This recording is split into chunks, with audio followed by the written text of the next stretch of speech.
Percocet, Miley Percocet, Percocet, Miley Percocet, Percocet, got it.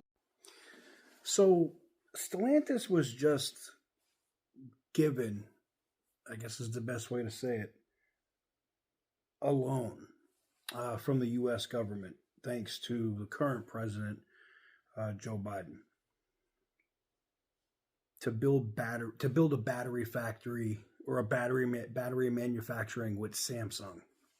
Unfortunately, it's never going to see the light of day.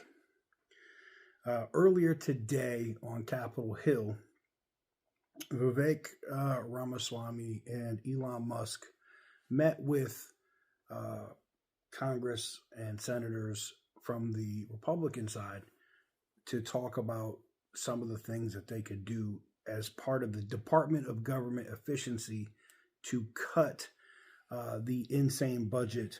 And they're looking to cut $2 trillion.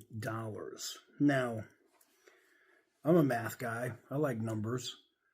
And I think they could probably get one. I don't know if they're going to get to two.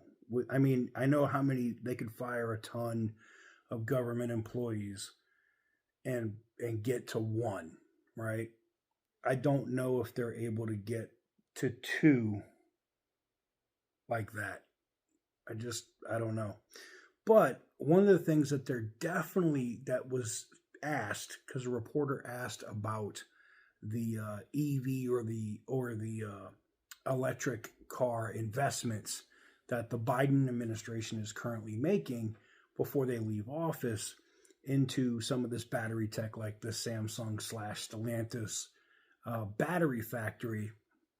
And Elon Musk, in no uncertain terms, as well as Vivek Ramaswamy, said that $7.5 billion would be one of the first things to get canceled. So why, Stellantis is celebrating that, hey, we got a $7.5 billion loan, I don't think they will ever see the money. I don't think that money will be dispersed for them to be able to go ahead and work with Samsung to build that factory.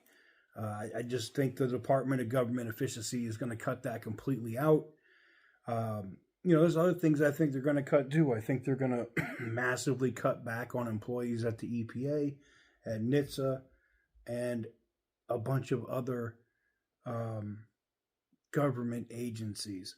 But I digress. Not a super long video. I just thought it was interesting to see, the excitement from people, from executives at Stellantis, like, hey, we got $7.5 billion to build this battery thing for us to keep the promise and, open these assembly plants. But the funny thing to me is, you're going to open those assembly plants whether or not you're making EV batteries, because you got to move that production from Mexico back to the United States.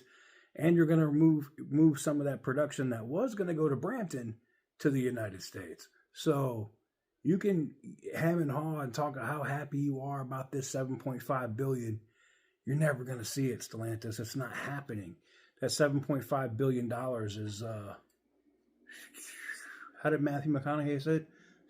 Doesn't exist. It's fugazi. It's fugazi. It's fairy dust. Not going to see it. It's getting cut. So you can go ahead and just start planning to reopen Belvedere and retool that facility just like you were going to do Brampton. Go ahead and sell Brampton now. You can go ahead and do that because you're not going to reopen that.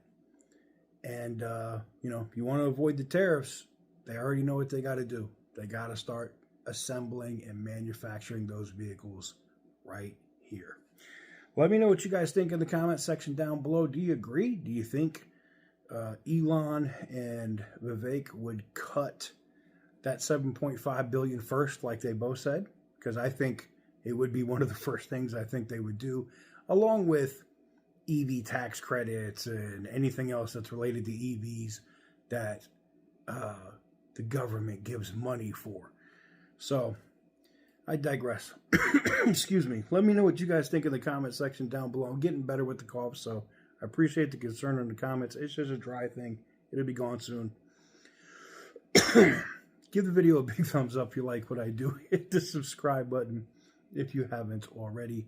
And as always, stay petty, my friends.